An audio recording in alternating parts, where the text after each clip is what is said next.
What happened next wasn't just a comeback, it was a declaration. It was the moment a kid named Mike began turning into the legend who would forever be known as Michael Jordan. This is the story of the fourth quarter that put the league on notice and planted the seeds of a dynasty. To really get how big this moment was, you have to remember what the NBA was like in 1984. The Chicago Bulls were, to put it mildly, irrelevant.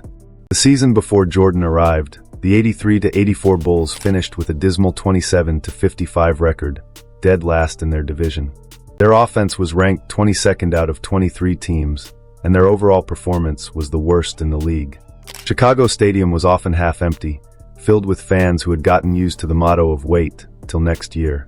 The Bulls weren't just bad, they were boring. Into this basketball wasteland stepped Michael Jordan, the third pick in the draft. He was a champion from North Carolina with out-of-this-world athleticism, but in the pros, he was a total unknown. The city was hopeful, but years of disappointment had taught them to keep their expectations low.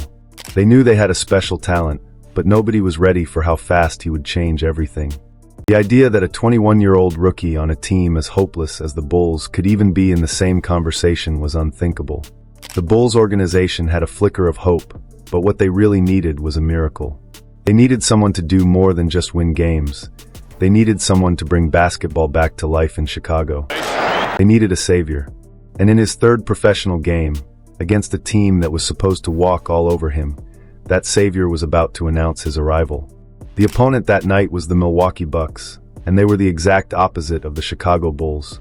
Coached by the legendary Don Nelson, the Bucks were a well-oiled machine, a perennial powerhouse in the East.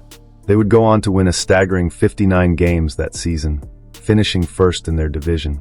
Just the year before, they had the league's best defense, a suffocating unit that took them all the way to the Eastern Conference Finals. They were experienced, disciplined, and absolutely loaded with talent. Their roster was a who's who of established stars. Terry Cummings was a dominant power forward. Paul Prezi was a versatile point forward, one of the smartest players in the game. But the heart of their defense, the guy who guarded the gates, was Sidney Moncrief. Moncrief wasn't just an all-star, he was a phenomenon. He was the NBA's first ever Defensive Player of the Year in 1983, an award he won again in 1984. He was a guard with the strength of a forward and the grit of a Wolverine. He was respected and feared across the league. Years later, Jordan paid him the ultimate compliment.